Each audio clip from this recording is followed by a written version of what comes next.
Hello and welcome to 6 Minute English. I'm Alice. And I'm Neil. Can you pass me my drink, Alice? Cola, Neil. That's very unhealthy. You told me to stop drinking coffee because it's unhealthy. Now you're telling me cola's bad too. Cola is full of sugar. There are about 6 teaspoons in each can. At least. That's pretty sugary, I admit. Well, we're talking about diabetes today. Diabetes is a condition where the body can't control the amount of glucose or sugar in the blood. If left untreated, diabetes can cause many complications, including heart attack, stroke, kidney failure and blindness. I'm not diabetic though, Alice, so what's the problem? Well, diabetes is on the rise, or increasing, all over the world, and particularly type 2 diabetes, where risk factors include obesity, or being very overweight, unhealthy diet and lack of physical exercise. I see. Well, while I think about that, maybe you could ask me today's quiz question. OK. Can you tell me how many people in the world suffer from diabetes? Is it A, 4.15 million, B, 41.5 million, or C, 415 million? I'll take a guess and say B, 41.5 million. Well, we'll find out if you got the right answer later on, Neil. Now, why do you think people are eating less healthily than they used to? Well, processed food has become very popular, and whilst it often tastes really good, it isn't always a healthy choice. Do you eat a lot of processed food, Neil? Of course not, Alice. Processed food, by the way, is food that's been changed from its natural state, for example, by freezing or rehydrating it, or by adding ingredients to it, such as sugar, salt or fat.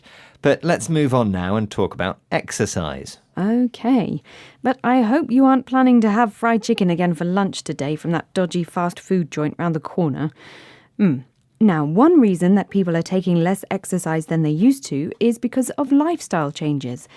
With increasing urbanisation, people are no longer doing jobs that involve as much physical activity. Yes, it's true. And urbanisation means the growth of towns and cities as people move there from the countryside to live and work. We're all sitting in cars and offices or on our sofas in front of the TV. But it's also true that children are less active than they used to be.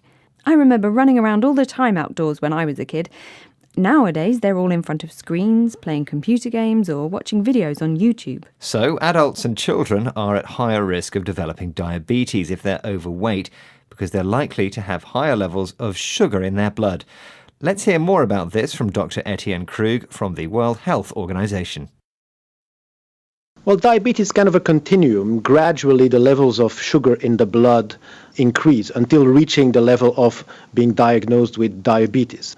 But people before reaching diabetes have too high level of sugar as well sometimes, and that can be dangerous too, particularly causing cardiovascular diseases, which contributes to mortality too.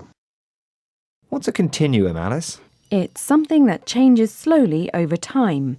So in this case, as people increasingly eat food that's high in sugar and fat, the amount of sugar in their blood increases. And having a high blood sugar level may reach a tipping point, or a point when small changes become significant enough to cause a big change and you develop diabetes. But even if you don't develop diabetes, high blood sugar can be damaging to your health. It isn't only damaging to the individual, though. Diabetes has a huge cost to society. $827 billion is currently being spent every year to treat the disease. That's big bucks. What can we do? What can governments do to tackle this health crisis, Alice? Well, a key approach is to tackle the global rise in obesity because this addresses not only diabetes but other diseases too, such as cancer and cardiovascular disease. Let's hear more from Dr. Krug about ways to do this. We need a combination of approaches to promote physical activity and to improve the ways we eat, and that goes from breastfeeding or even working with young kids to increase healthy eating. But the sugar tax is a good example that has contributed in Mexico to a decrease in sales of sugary drinks. And sugary drinks, just one drink can sometimes represent more sugar than a person needs for the whole day.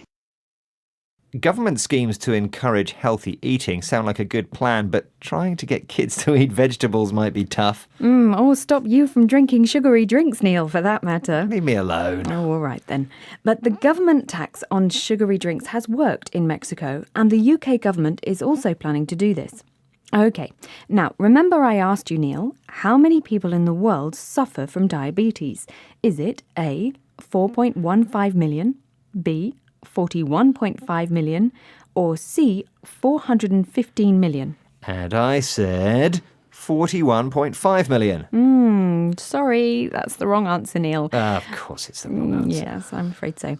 According to the Diabetes International Federation, based in Belgium, as of 2015, an estimated 415 million people have diabetes worldwide. This represents 8.3% of the adult population, with equal rates in both women and men. Okay, I'll be drinking herbal tea from now on. Let's listen to the words we learned today. They were diabetes, glucose, on the rise, obesity, processed food, urbanization, continuum, tipping point. Well, that's the end of today's 6 Minute English. Please join us again soon. Goodbye. Bye. 6 Minute English from the BBC.